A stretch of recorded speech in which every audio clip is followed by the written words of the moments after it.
Sveiki, šiandien pakalbėsiu, ką galite veikti druskininkuose. Tai eime.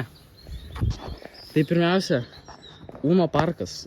Vasara būna labai populiarus. Taip, keliaukime į priekį.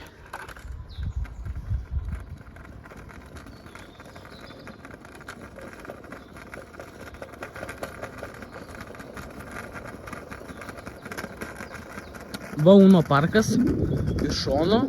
Aišku, čia dabar vaikams tik tai šitas pagrindinė zona. Tai nieko tokio, vyresniems yra aukščiau.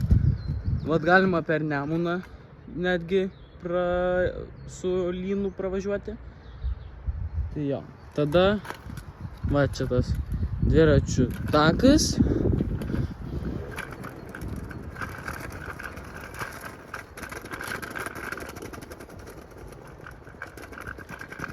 Ir Vyšį parkas, vat, kaip matote dabar, toks gigantiškas. Lankiausi šitam Vyšį parke, labai patiko čiuožyklos ypač. Manau, galėtumėte ir jūs apsilankyti, nes labai faina čia yra.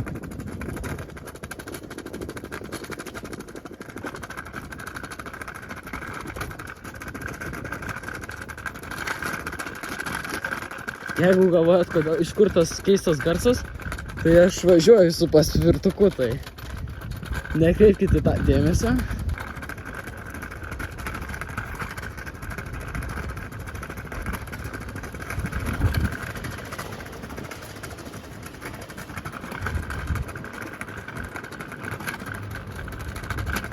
Va čia tos, ne visos, aišku, čia yra čiuožyklos, bet va keletas. 3 tiksliau net. Tai va. Važiuojame toliau, vat netoli Nemuno mes čia esam.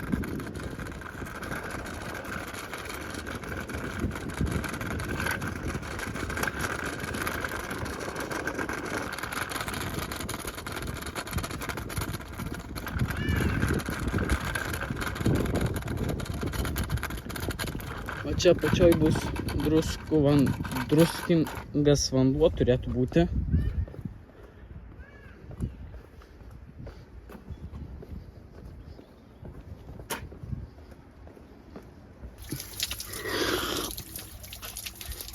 O Jėzus, surumas, tai žinot, labai suru, bet verta paragauti, kad žinotumėt, kas druskininkuose yra populiariausia atrakcija, gal, net nežinau, bet va. Dar Nemunas, galim pažiūrėti.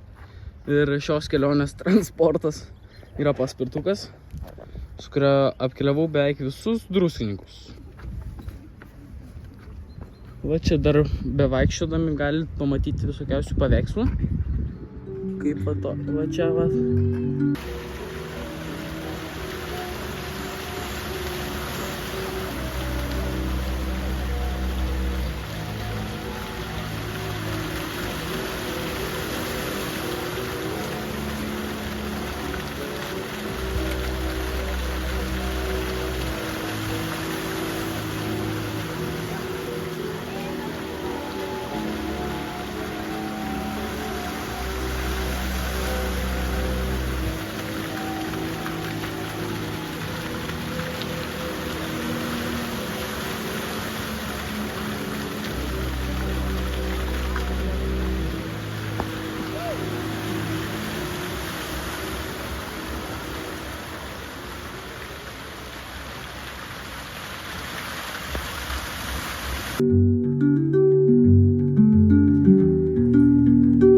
Ant tiek stipriai vėjas pūtė, kad net namą apvirtė. Bažnyčia raudona. Šiam video tiek, susitiksim rytoj arba ne rytoj. Viso.